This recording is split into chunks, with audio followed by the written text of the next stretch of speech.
few weeks before it came to me. I had to choose my heart, heal and get free. She said life's easy, pain comes with living. Surround myself with everything God's given. It's time to change my routine, create a new scene that feels like an unreachable dream.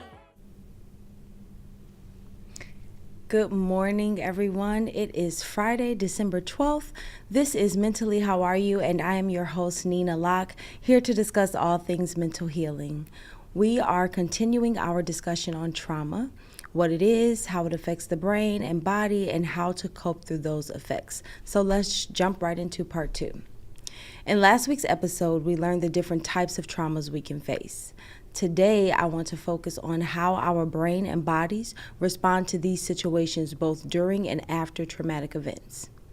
I said last time that trauma disrupts our foundation.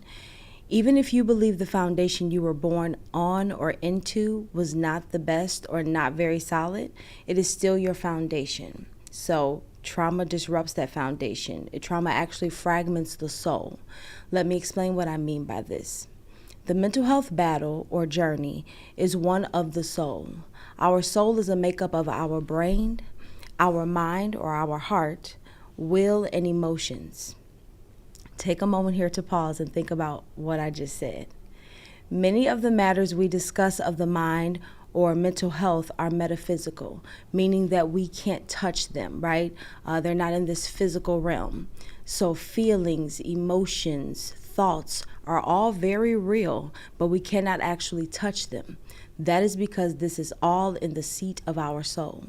So the mental health journey is the soul journey, and your soul is made up, again, of your brain, your mind, your heart, will, and emotions.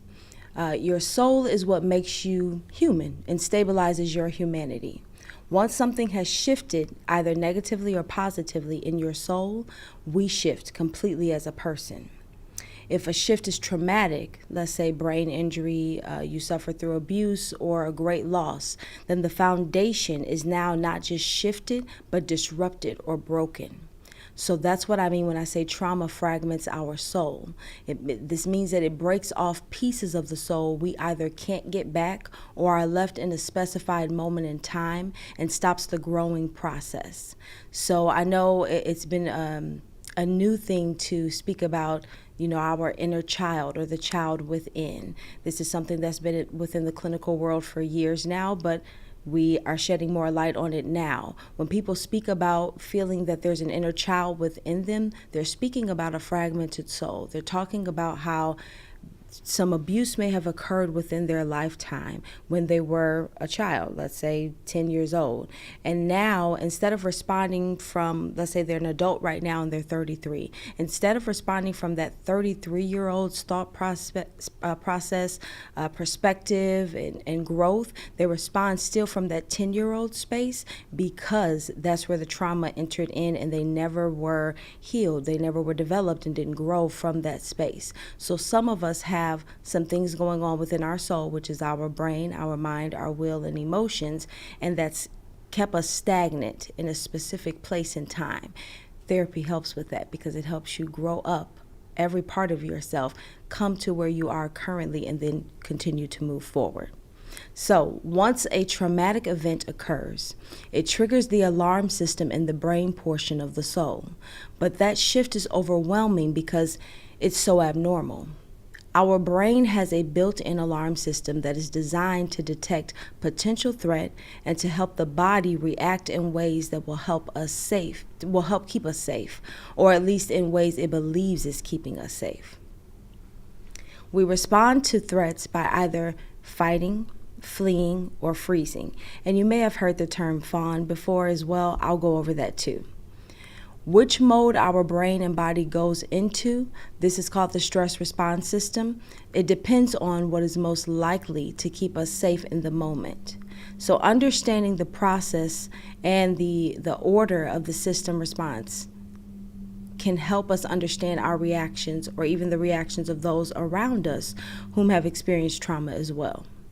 For example, let's say a friend is feeling threatened or has been triggered. Maybe they heard a door slam really hard, and that triggered them and took them. They're now having a flashback. They're experiencing a time from abuse in childhood where doors were continuously slammed.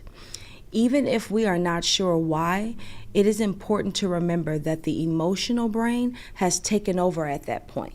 So any attempts to talk or process or rationalize with the friend in that moment, it will be ineffective. It won't matter. They have now entered into a stress point.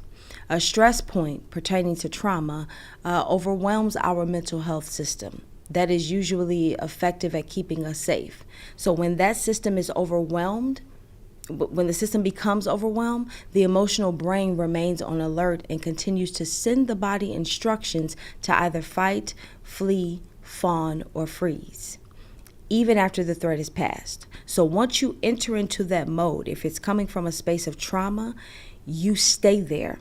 Right? You can stay there. This trauma can freeze you in a moment. So the threat may have passed. Maybe the door slammed and they saw the person that came in and it was someone that's unharmful, that's never done anything to them. But now they need to be able to self-regulate, calm down, become one with themselves and understand that. But that will take some time, especially if they've never been in counseling, therapy, or even just talked about what they have been through.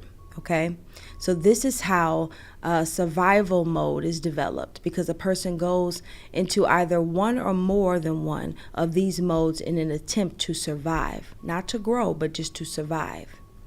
People exposed to trauma may remain in survival mode much of the time, which compromises their ability to learn. So let's talk about these instructions sent to the body. I know we see these things online a lot, so I want to break down the freezing, the fighting, the fleeing, and how it looks for different people. These instructions are sent to the body both during trauma or even high stress, right? It can happen even if you didn't go through a traumatic event. If you are highly stressed and there's high anxiety, sometimes you will go into these modes as well, because it can mimic the symptoms of trauma at times. Anxiety literally is connected to trauma, so those symptoms can mirror each other. So even if it's a high stress or trauma, they can be the after effects or results of trauma and high stress. So fight. Fight is something you face, let's say, any real or perceived threat with aggression or defense response. So immediately you go into a fight mode. If something happens around you, if you are triggered, if someone upsets you or it seems like somebody's trying to hurt you, rather than talking it through or trying to come to an understanding, a common ground, you will fight. So that's the fight mode that we talk about. This can be physical or it can be verbal from someone. It doesn't always have to be physical. I know we think about physical all the time, but it can't just be, you're an argumentative person in that moment. You just want to go back and forth. You're not looking for a solution. That is also fighting.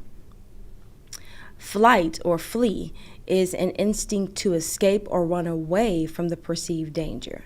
Yes, this also includes when someone refuses to speak or talk through a difficult time. Avoidance equals fleeing, right? So when people, silent mode. When you go into silent mode, this is fleeing, because you're running away from processing, which we should all be able to do. Being able to say, this is stressful and I need time to process, let's revisit this tomorrow, is different from refusing to speak or going into a silent mode. So we should be able to do that. But if you're coming from a space of trauma, your first thought may be to flee, to either leave the actual scene where you are or to stop speaking in the conversation or ignore the person and pretend as if they're not there and they don't exist. The third response is freeze.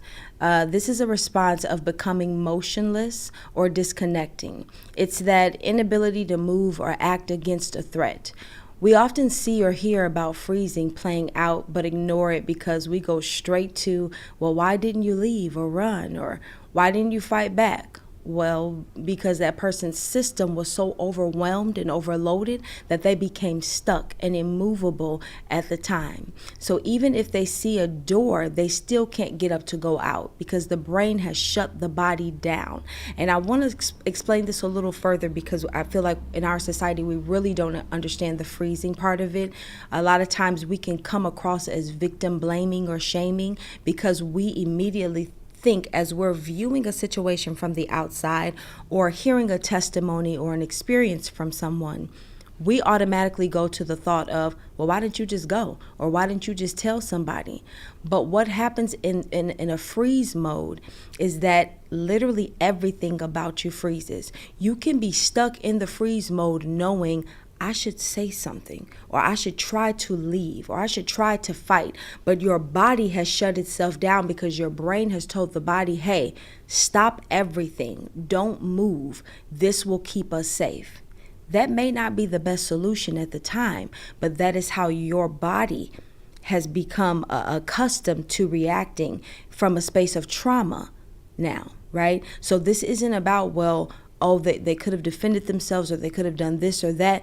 When you are in moments where you've already experienced trauma and now you haven't healed through it, processed through it, done anything that could be helpful for it, maybe because you don't even know where to start, right? The bottom line is that you just haven't received any help. Now you are stuck where you can't move. You're immovable, like I said. That means nothing goes anywhere. So this is where freeze comes into play, and this is probably one of, in my opinion, that I've seen with working with people, one of the most dangerous responses because it allows in more trauma or more effects of trauma, right? But a person has to grow from that and understand and rewire the brain to understanding that you don't just shut down completely because we may need to defend ourselves. Okay, so freeze is a very important response for if you know someone who's going through something, if you're around someone who is triggered and they completely shut down, know that in the time that they experienced trauma, that was how they protected themselves. Even if it wasn't the best protection, that's how they did it.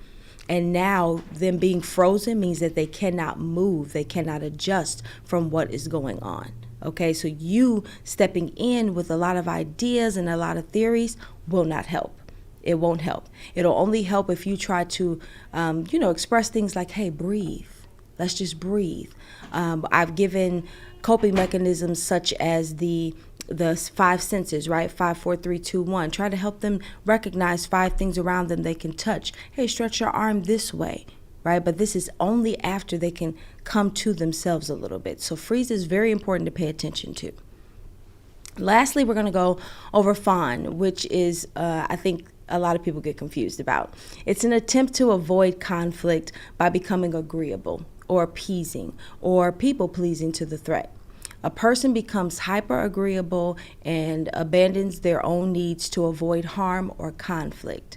So an example of this response can normally stem from childhood abuse, in which safety is linked to being good or compliant to the abuser. This can look like over-apologizing, changing your preferences to align with others, or being unable to say no, or struggling to create or maintain boundaries, and more. Okay, so those are our responses that we have, and the mode somebody can go into as far as stemming from trauma. And there are things that have to be cleaned up. In the moment, you'll believe, oh, this is my way of responding. This is my way of keeping myself safe. However, it's not keeping you safe, and it's actually hurting you more internally than it is helping you externally. So review that. Again, I think a lot of information was just given in this first segment. So be sure to get a pen, piece of paper, or have discussions around, just your soul and how mental health sits there, and then how we respond from that space, from the brain space of the soul. Okay? We're going to go into pop psych versus clinical psychology. One of the biggest, this isn't really a myth. It's just a statement that people make, and we're overusing it, abusing it, and we're using it wrong. And that is, I'm triggered. To be triggered does not mean you are simply annoyed, inconvenienced, or upset. A trigger is when something from the present moment, this can be a smell, a sound, a touch, a feeling that ignites an overwhelming, unconscious connection to the past. So in the present moment, it drags you back into a past experience as if you are in the past again. Maybe someone hears a song an abuser used to play and they become frozen in that moment because they are in a flashback and kind of reliving the abuse, and it feels very real, as if the abuse is occurring all over again. Although they are nowhere near the abuser or anywhere in the past, that's how it feels to them. So when we say we're triggered, it's not just about, oh, you're annoying me, you're getting on my nerve. It's far more deeper than that. This is an actual alert, again, that goes off in the brain and passes through the body, where somebody completely shifts or adjusts from how they are in the present moment, and now they're kind of glued or pulled back into the past. Second myth is that you went through a traumatic event, so you should understand what I'm going through. This is completely false. I need us to stop doing this, because you can never know where someone is on their healing journey, unless they know and they're able to tell you, of course. But comparative suffering can have dangerous effects on someone's mental health. An interaction with your trauma can possibly set off my own stress response, right? So let's say I went through trauma, and now you're telling me about a traumatic situation that you're going through, but I haven't gotten to a space where I'm able to engage in that conversation. Now you may set off a trigger for me, and then I too will have a hard time thinking clearly and managing my emotional responses. So that just know that that's not true. Just because someone went through a traumatic experience doesn't mean now that they're going to fully understand yours. After someone has experienced trauma themselves, it takes time and work to get to resilience. And even when you're there, you may not be in a space in which you have the capacity to take in another person's traumatic event or experience. We grow into empathy. It doesn't just come overnight. So while someone can have sympathy for you and what has happened to you, you cannot automatically assume they will be able to understand or support your experience. That is dependent on their self-identified growth and healing journey. All right? Third myth is that time heals all wounds, or it will get better with time. I cannot tell you how this is so untrue. Stop it. Let's stop saying this. True healing requires active effort. That means working it out, processing through it, creating new memories, or engaging with support. Leaving it to time will create what I call the soda can effect, or the pop effect, right? You ever watch somebody shake up a soda can, or maybe someone's not even doing it on purpose, but it happened that this pop was shaken up. And as it's shaken up, you may see it roll on the ground. Once somebody goes to open it, now there's an explosion that occurs, right? That like there is soda, pop, whichever one you say, soda or pop. There's soda everywhere, and it's a whole mess that you have to clean up that wasn't there before. This is what happens when we do not speak to what is going on within us. This is what happens when we just allow time to move, but that wound is still there and we never treated it. The effects of trauma, if you want to say demons, if you want to say problems in your life, whatever you want to call it, they lie dormant. They don't just heal with time.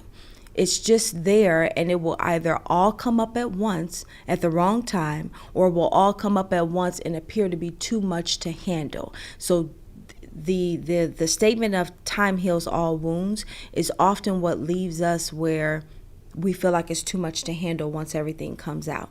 Because now it's like, oh man, I got to face this. I got to talk through that. I got to do these activities. I don't want to do the homework that my therapist gave me. I don't want to do this work that this person told me to look into, because it seems like too much. But that's because you've allowed time to go on, and you've built up other, concerns, issues, and problems on top of what the original root cause was, and now it seems like too much to handle, so you want to give up and you don't want to engage. So let's not live by time heals all wounds. That is very untrue. It's comforting to say, but it's untrue. Fourth myth is that trauma will permanently change you and you'll never be the same again. Now, I gotta be honest, this one I will say has some truth to it. However, I do want you to know that healing, recovery, and regaining yourself is possible. What I believe is important to highlight with this statement is that every day we are shifting and changing. In fact, if you're not growing, then you're not alive. So we should never be on a road to get back to, who we were at one point in time.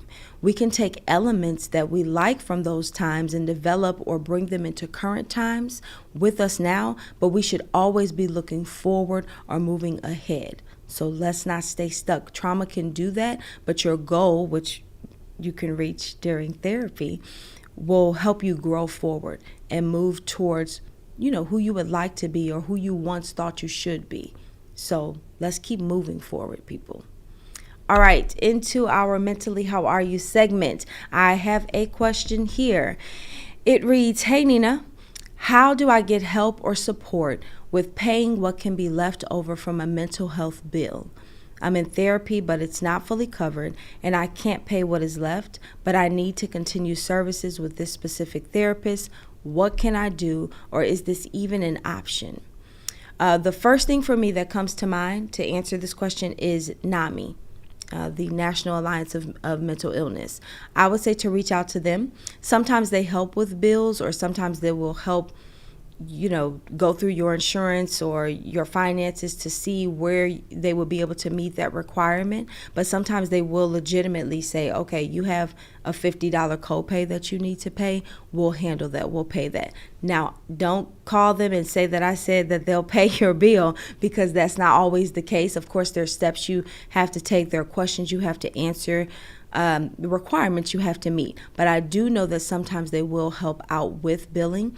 So I think it would be great to reach out to them, to call them in your area. There's, a NAMI location in Aurora. I think it's DuPage County. There is also a Chicago one, and they're throughout the nation. So it's national. So give them a call, look on their website, see if they can help out with paying a fee or a bill. I would also say to reach out to community resources.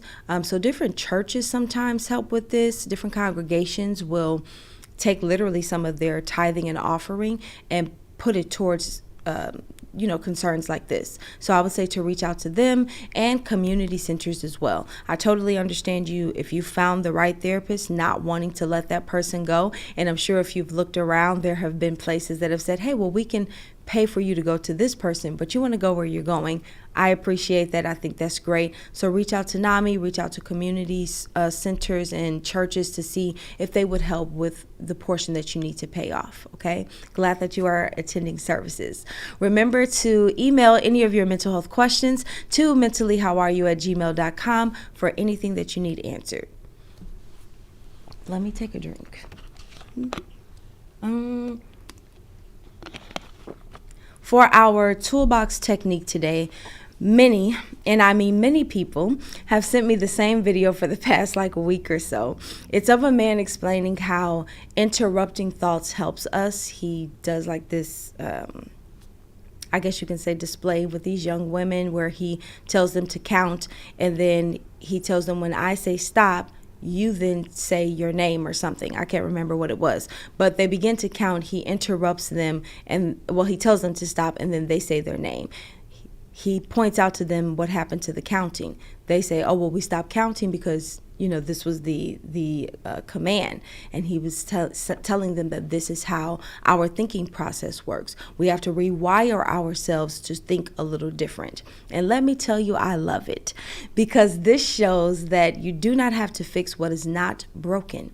So today we shall review how to utilize positive affirmations and daily declarations.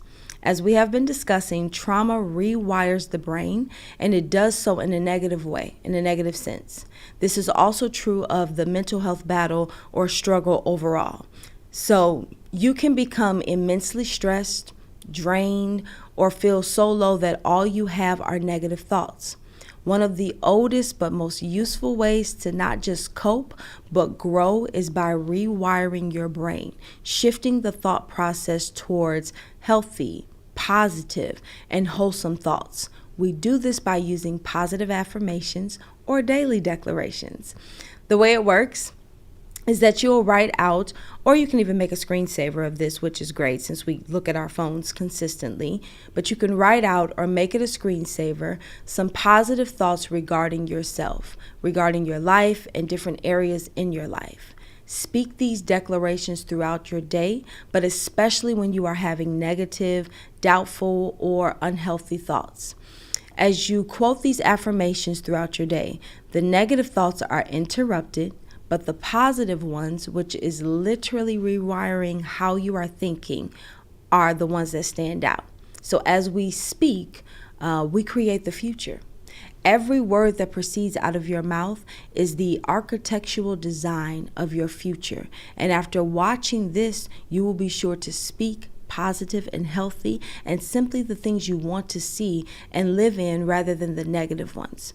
So even if it feels corny, or even if it feels as if it's not working, remember this is inner work. So you push through each day.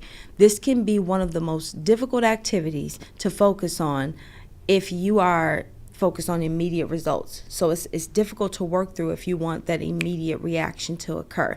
This is a rewiring. Think about what we're saying. It may have taken you 60 years to get here to use a positive affirmation, but that means 60 years of negative thinking or unhealthy thoughts.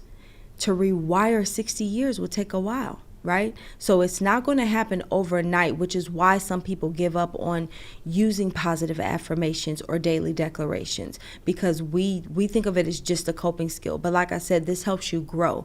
This is not just about coping with what's going on. This is about pushing through, growing through it so that you can come out of it. Anything that we go through, we come out of, right? So positive affirmations, daily declarations, take a moment, sit down, think about the things that replay in your mind.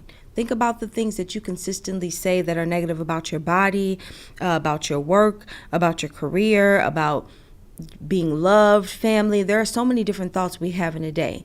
Think about the main ones that stick out to you that you can't stop thinking about, and literally write out the opposite of those thoughts, right? So if your thought is, I'm not beautiful, I don't look pretty, then you're going to write out, I am beautiful, I am gorgeous, right? And you're going to say that consistently, daily, nonstop to yourself, because that's, as you speak, like I said, you create your future, and you're interrupting the thinking process that is unhealthy, right? So use these positive affirmations, daily declarations. I mean, sit down and take your time with thinking about what you want to say. Some examples that I have for our wellness in 60 seconds is, I am safe in this present moment. I create my safety. No one else does. I will stick to today's plan, not my mood. How about, and I will see the plan through to completion. I prioritize my rest without guilt or self-judgment. I am thriving. I'm not just surviving, I'm thriving. I am disciplined enough to make choices today that will be better, that will make a better me tomorrow. How about that? I do not have setbacks. I have stepping stones. And overall, how about I am whole, I am healthy, I am well, I am wealthy. Like, just continue to speak things even if you don't believe it. This is not about it making you feel directly better in the moment. It's not about you believing it. It's about you rewiring your thinking process and pattern. So even if it doesn't feel right or true to you, you speak these wholesome, healthy things, so that way your brain begins to shift. And as you see doors opening, opportunities coming to you, or maybe you just take a step forward. You're no longer thinking about the big picture. You're just thinking about, hey, let me take the next step forward. And that becomes more achievable and real to you because you've rewired your brain to understand and accept, I can move forward. I can take an extra step. Okay, hopefully that helps everybody today. I want to thank you all for sitting with me on this episode of Mentally How Are You? It is my hope that you are leaving more stable than when you came in, and I will see you guys next Friday for part 3 of our trauma series. Have a good one. No judgment, just love, so I can be me. I'm tired of hearing it's okay not to be okay. Just want the dark days to go away. Mentally, how are you? How are you? Yeah, I know it's hard, but you can get well if you want to. Mentally, how are you?